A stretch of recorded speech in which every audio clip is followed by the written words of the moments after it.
Quando a gente fala de comemoração, a gente fala de uma forma de acessar o passado, de acessar memórias e de reelaborar identidades. Comemorar significa acessar o passado, olhar o passado com os óculos do presente, pensando no futuro. É sempre uma relação passado, presente e futuro. Então, é legal a gente pensar um pouco sobre isso, né? Desnaturalizar um pouco essa noção.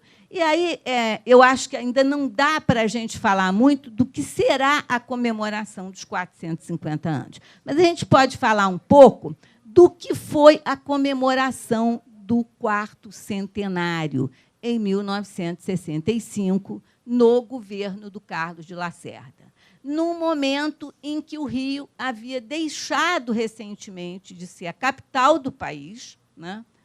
E que era uma conjuntura especial de reelaboração dessa identidade carioca, dessa identidade da cidade do Rio de Janeiro. Né? Como todos nós sabemos, o Rio tem uma longa história, né, de centro da nação, de sede da capitalidade, né, desde antes da independência, depois município neutro da Corte, Distrito Federal, né, e, a partir de 1960, perde esse status de capital, né, e adquire um novo status, que é a criação do Estado da Guanabara e o status de cidade-capital. E o projeto de Lacerda comemorativo, né, envolveu uma série de ações, né, ou seja, acionou uma memória com vistas a trabalhar o presente e pensar aquele futuro ao qual ele estava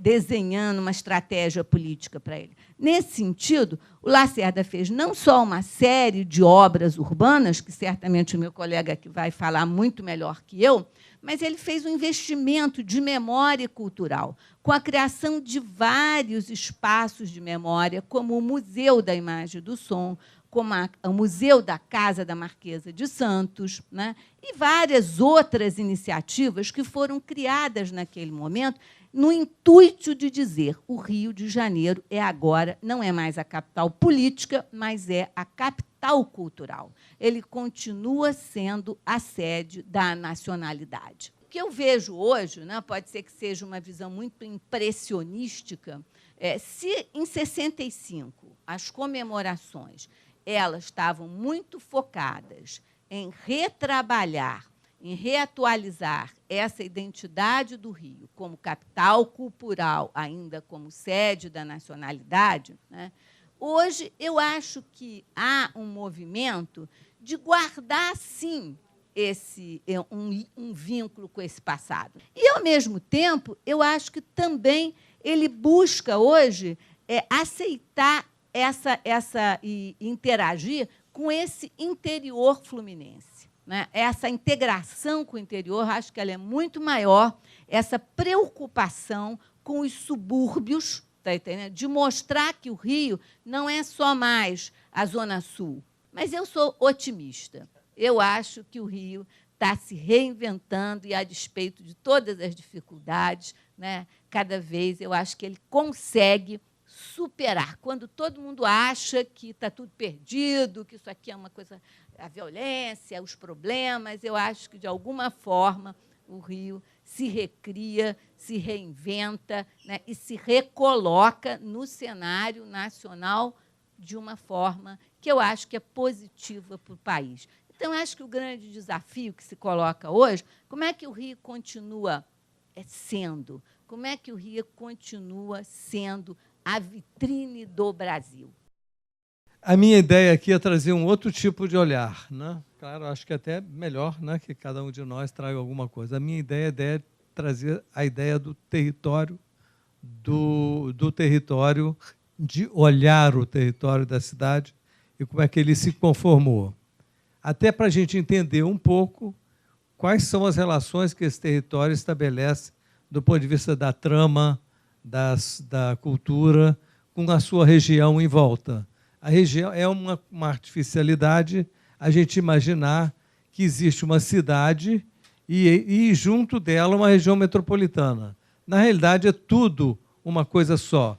E se a gente tivesse que ligar tudo isso numa imagem só, a gente pensaria no Carnaval, onde todas as escolas de samba da região desfilam no sambódromo, e não só as escolas cariocas, o que seria uma coisa bastante importante do ponto de vista da democratização da vida, de como a cidade se vê. Ela aceita facilmente que poderia ser um problema, digamos, poderia ter uma guerra civil para não vir a escola de samba de Nilópolis para dentro do Rio, a Beija-Flor para dentro do Rio de Janeiro, ou a Viradouro.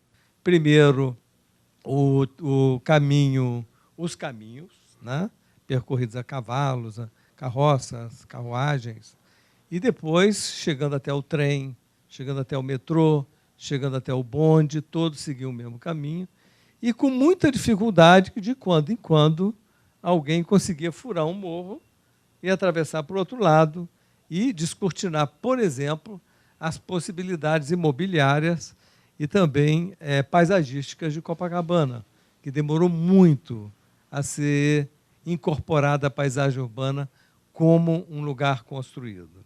Então, essa cidade durou muito tempo e teve muita dificuldade de lutar contra a natureza. Eu acho que essa é uma das identidades da cidade do Rio de Janeiro, é esse constante embate urbano, né, construído da cidade contra a natureza natural. De alguma forma, talvez seja uma das poucas cidades do mundo que não se autodemoliu. O governo e o capital investiu exatamente nos lugares que interessavam para ele. Então, se a Zona Sul era o lugar onde os valores, né, eram que vendiam a terra, ali houve investimento. Se, por um outro lado, a planície de Acari era uma coisa sem grandes graças, apesar do Marco Sacorri achar que tudo tinha graça na cidade. E provavelmente tinha, mas não a mesma graça, né? Então, o investimento era menor. Então, o que aconteceu? Os pobres foram caminhando para um lugar onde tinha menos serviço e os ricos foram caminhando para lugares onde tinha mais serviço. Então, houve uma administração perversa da cidade que valorizou cada vez mais os lugares que já eram valorizados pela sua própria paisagem e desvalorizou todo o resto que era dos pobres. E no que se desvaloriza, é tudo desvalorizado. A saúde é mais maltratada, o saneamento não é pensado, a água falta, a luz vira de gato, enfim, os transportes não chegam direito nesse lugar.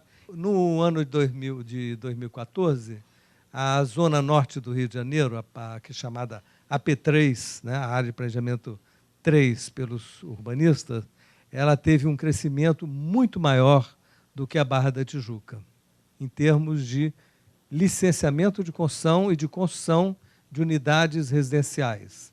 Essa é a área onde moram 2,5 milhões de pessoas no Rio de Janeiro. É nessa área que esses investimentos deveriam estar. A Barra teve um decréscimo em 2014 de 45% de construções. Então, os próprios números mostram que os investimentos não estão pensando de fato na cidade. Estão pensando, provavelmente, em fazer mais uma obra, mas não uma obra que sirva para as pessoas se deslocarem. Sinais positivos, a gente tem esforços, foram feitos, sem dúvida. Bastante esforços foram feitos na cidade. Oportunidades nós temos e teremos.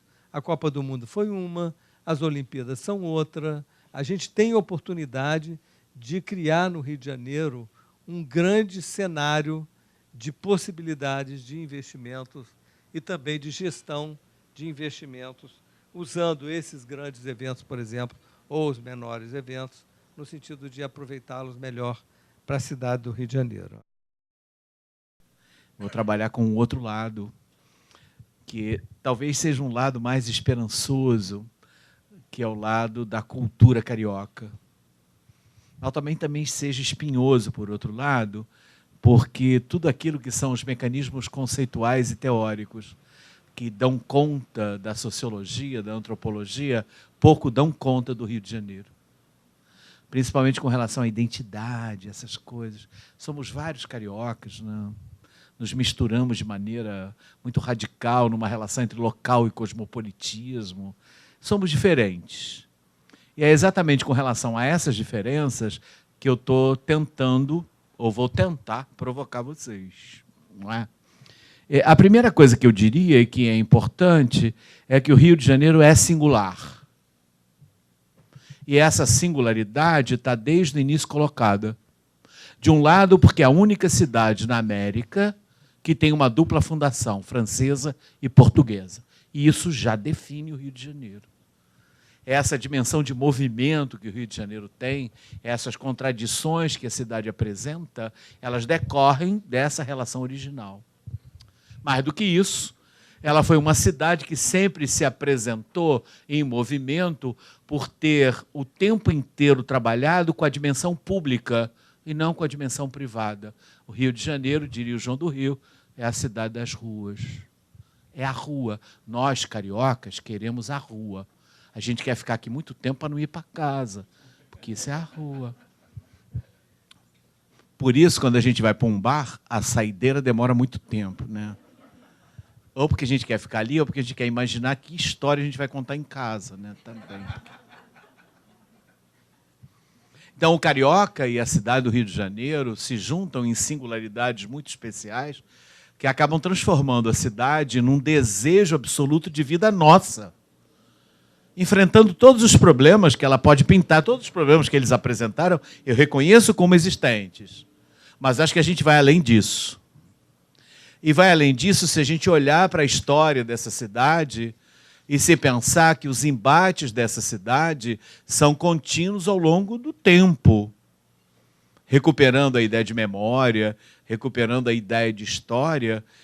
Eu diria para vocês que essa cidade viveu o tempo inteiro tensões e sempre, de alguma maneira, as superou. Para mim, a história do Rio caminha de tal maneira como o João do Rio, pelas ruas. Flanar pelo Rio de Janeiro. E o João do Rio dizia, olha, flanar é perambular com inteligência. E a gente associou isso a vagabundear com inteligência. Porque é a onda do carioca, não é? Mas vagabundear não no sentido de ser ocioso, mas no sentido de trabalhar o tempo inteiro a cidade e reconhecê-la nas suas ruínas, nas suas dimensões maiores, nesse olhar para a cidade, olhar para o público, de tal maneira que você transforma a cidade o tempo inteiro em poesia, não é? A beleza não é física. Mas essa história é uma história complicada, e eu queria provocar mais ainda, colocando em questão o Porto Maravilha. E eu vou falar de coisas do Porto Maravilha que são, assim, flashes, como o João do Rio dizia. Flashes cinematográficos, não é? O Porto Maravilha não é uma obra do Porto. Ele é uma obra para a cidade. Enganam-se aqueles que pensam que aquele espaço tem uma intervenção própria do Porto. O projeto chamado Porto Maravilha é para a cidade inteira. Veja os impactos que ele já criou no Estácio, na Cidade Nova, etc. Então, não dá para a gente imaginar que é um projeto do Porto. Vamos transformar o Porto. Não é isso. E não é isso porque nenhum projeto do Rio de Janeiro ficou fora da atenção dos cariocas e todo mundo se envolveu com eles. Talvez seja melhor a gente ultrapassar a ideia de identidade, né? E pensar a diversidade. Os cariocas são vários. E isso a gente tem que manter no Rio de Janeiro. E é isso que eu defendo. Então, o Porto Maravilha me preocupa porque ele acaba anulando a possibilidade dessa troca, dessa vivência diferenciada, desse movimento diverso, que é o Rio de Janeiro. A gente aprende na diferença. A gente nunca aprendeu na semelhança. Nós não somos nenhuma cidade padrão, nenhuma cidade referência. Estamos discutindo o Rio de Janeiro numa situação muito legal, não é? Aberto, não é academia. E hoje também eu estou livre da academia. Não estou livre, estou lá ainda. Mas faço o que eu quero agora. Estudo os botequins. Não tem melhor trabalho para o carioca do que estudar os botequins. Porque você junta a pesquisa com a vivência cotidiana e a experiência cotidiana. E isso revela um monte de coisas interessantes que podem servir de base para a gente poder repensar a cidade. Não estou esvaziando a política, nem esvaziando as outras coisas, mas acho que há um conteúdo a ser mobilizado, que é um conteúdo de vontade, é um conteúdo de dimensão íntima do carioca, que é muito mais importante do que a torcida do Flamengo, a torcida do América, o povo carioca, etc. Que é esse elan carioca. A minha identidade carioca está no coração, não está fora dele. Obrigado. Queria fazer uma pergunta, que eu não escutei o Manuel, mas intuo que ele deva ter já feito essa provocação, mas de pensar, se é possível pensar a ideia de um Rio metropolitano, e não um Rio, cidade do Rio, né? Quer dizer, eu acho que a gente cresceu com essa coisa da cultura do carioca, e eu acho que a gente tem um desafio de pensar a cultura fluminense. Não o Fluminense como um time de segundas e terceiras categorias, mas, sobretudo, assim, dessa história que envolve Nova Iguaçu, que envolve Belfor Roxo, que envolve Caxias, né? Quer dizer, como que, se a gente, ao falar da cultura carioca, a gente também, de alguma maneira, não está dando as costas para esse entorno que cresce a partir do Rio, pelo Rio, para o Rio, né, que serve ao Rio, que agora também disputa um espaço ou reivindica um espaço mais enfim, menos desigual, né? Quer dizer, de um espaço de participação com mais reconhecimento. Então, a provocação um pouco, aí, talvez diretamente ao Augusto Ivan, se falar do Rio não é também dar as costas para a Baixada ou para outras regiões dessa região metropolitana. Mas, Pedro, é o seguinte, eu sou totalmente de acordo que essa cidade não pode viver alheia a uma política de compartilhamento com as cidades vizinhas. Tem que haver um consórcio entre essas cidades vizinhas aqui da região metropolitana. Não deu certo a Fundrem, porque a Fundrem foi totalmente infiltrada pela política. O presidente era nomeado pelo governador, o prefeito de uma dessas determinadas cidades não era amigo daquele governador, não era partidário daquele governador, a coisa não funcionava. Agora, honestamente, agora vou falar o nome dele, que é o Loureiro, Vicente Loureiro, me parece que é o novo secretário da região metropolitana, que eu conheço há muitos anos, me parece que é uma pessoa de boa vontade e que provavelmente vai promover provavelmente, esse encontro entre essas cidades. Se vai dar certo ou não vai, a gente não sabe, mas o esforço precisa ser feito. O Rio de Janeiro não é uma cidade que acaba na sua periferia, no seu traçado de fronteira. Aqui é uma cidade que emenda e vai muito adiante das 14 regiões, cidades que compõem a região metropolitana. Se não são mais nesse momento, é mais ou menos isso. Já 21, você imagina. Chegaríamos lá. É uma cidade só.